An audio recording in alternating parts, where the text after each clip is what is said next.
বলিউডের এক ইতিহাসের নাম তিন খান। টানা ৩৫ বছর ধরে বলিউডে রাজ করে আসছে এই তিন খান। গেল ৩৫ বছরে বলিউডের যত রেকর্ড তার ৫০% এসেছে এই তিনজনের হাত ধরে। গেল ৩৫ বছরে বিশ্বমঞ্চে বলিউডের হয়ে সবচেয়ে বেশি প্রতিনিধিত্ব করেছেন এই তিনজন। Stardom, record, craze, fan following, box অফিসের দিক দিয়ে তাদের সমপর্যায়ে কেউ পৌঁছাতে পারেনি। কিন্তু সময়ের সাথে সাথে সবকিছুরই একটা শেষ রয়েছে। তাই তো নিজেদের শেষ বয়সে এসেও সময়ের সঙ্গে তাল মিলিয়ে চলতে পারছেন না খানরা। যদিও এই ক্ষেত্রে শাহরুখ খান একটু ব্যতিক্রম। তিন খানের একই বছরে শেষবার মুভি মুক্তি পেয়েছিল ২০১৮ সালে, এবং ওই বছরই তিন খানের ক্যারিয়ারের সবচেয়ে বাজে মুভিটাই হয়তো এসেছিল। আমির এবং শাহরুখ খানের মুভি বাজে হওয়ার ফলে বক্স অফিসে বাজেভাবে ডিজাস্টার হলেও সালমান ওই সময় ক্রেজ এর উপর ভর করে তার ক্যারিয়ারের সবচেয়ে বাজে মুভিটাও বক্স অফিসে সাকসেস পেয়ে যায়, এবং ওই 18 সাল থেকেই তিন খানের ক্যারিয়ার আলাদাভাবে মোড় নেয়।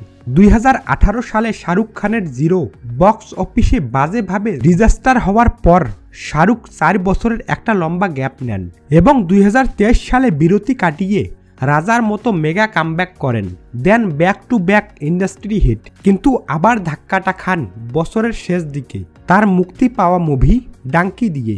বলিউডের সবচেয়ে বড় পরিচালক হিরানির সাথে শাহরুখ খানের মুভি, তাই হাইপ ছিল আকাশচুম্বী, কিন্তু সেখানেই ব্যর্থ শাহরুখ হিরানি কম্বো। ওভার হাইপে মুভিটি দর্শকদের কাছ থেকে মিক্সড রিভিউ পায় এবং বক্স অফিসে আন্ডার পারফর্ম করে।